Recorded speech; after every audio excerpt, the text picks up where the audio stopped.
So example 2, it says a football is punted into the air. Its height h in meters after t seconds is given by this equation right here. How high is the ball after 1 second? So again, they're telling us the time we're looking at is going to be 1 second, and we are looking, we want the height. So we want to find out what height is. So the very first thing I always do is I type it in my calculator, as always. So let's go ahead and type this into our calculator. Let's clear out all of our other stuff. And I have negative 4.9 t squared, so x squared, plus 24.5x plus 1. Okay. If I go to my graph, it doesn't look like the window is high enough or the x max is high enough. So let's make the x max bigger.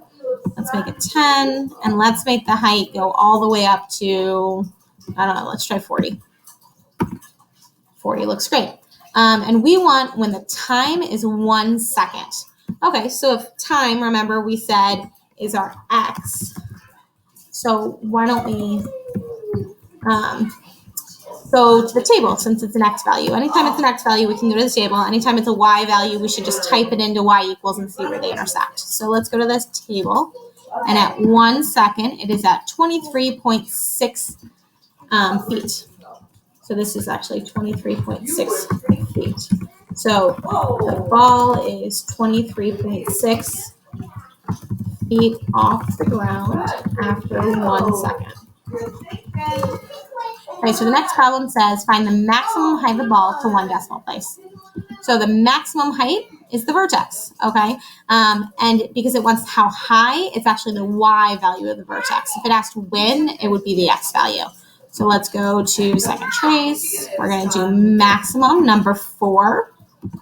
Okay, left bound, let's just say 0, and right bound, let's go all the way to 10. And when it says guess, remember we just press enter. And so at 2.8 seconds, it was 39.6 feet off the ground. So, so let's first say the max was 2.8 and 39.6. So the maximum height of the ball is 39.6 feet. Oh, actually, this time it's meters, not feet. Next question says, when does the ball reach the maximum height? So we already knew this was our vertex. And so we know the ball reaches the maximum height at 2.8 seconds. Now, finally, when does the ball hit the ground? So we're wondering, when is it actually going to come right back here to the vertex? So let me put this. So it's going to come back, I'm sorry, not to the vertex, the x-axis. So if I find my zeros, so I go to 0, number 2. Okay, let's find this one over here first. So let's type in like a -2 to a 5.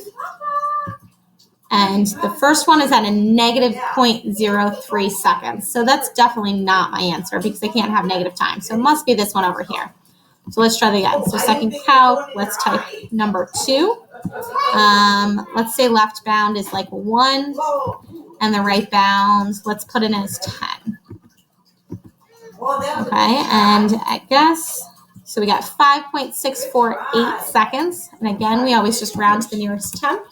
So the ball will hit the ground at 5.6 seconds.